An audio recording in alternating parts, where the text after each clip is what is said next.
आपण आज बनवणार आहोत पिझ्झासाठी बेस्ट चटणी, पण तीही होममेड.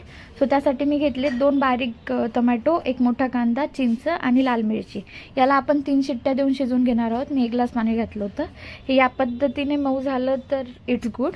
मग आपण काय करणार आहे, सुक्कं त्याला मिक्सरमधून काढून घेऊयात. सुक्कं वेगळं ठेवायचं आहे काढलेलं वाटण, आणि पाणीही ठेवायचं आहे, तेही यूज होतं.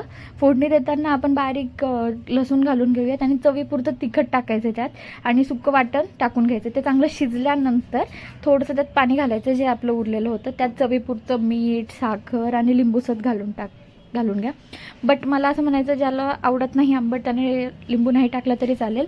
आणि ही चटणी अशी थिक होईल इथपर्यंत शिजून घ्यायचं, म्हणजे टोमॅटो आणि कांदे कच्चे नसणार आहेत. सो आपण साईड बाय साईड पिझ्झाला पण रेडी करूयात. सो पिझ्झाला मी थोडे असे होल करून घेतले, त्यावरती चटणी लावून घेते. आता पिझ्झा म्हटल्यावर व्हेजीज येतात. मी माझ्या चॉईसनुसार व्हेजीज घेतल्या, तुम्ही तुमच्या चॉईसनुसार घ्या.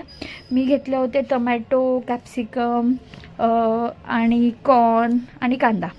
सो हे सगळं मी टॉपिंग्स मस्तपैकी सजवून घेतली होती. वर मसाले आपण बरेच टाकू शकतो, बट मी फक्त मीठ टाकलं होतं आणि रेड चिली फ्लेक्स त्याच्यावर टाकून घेतलेत. आता पिझ्झा म्हटल्यावर आपल्याला माहिती आहे चीज लक्षात येतं, पण ॲज अ हेल्दी व्हर्जन मी जास्त चीज यूज केलं नाही, थोडंच चीज घेतलं आहे आणि त्याला शिजवून घेतलं आहे. So yes, pizza is ready.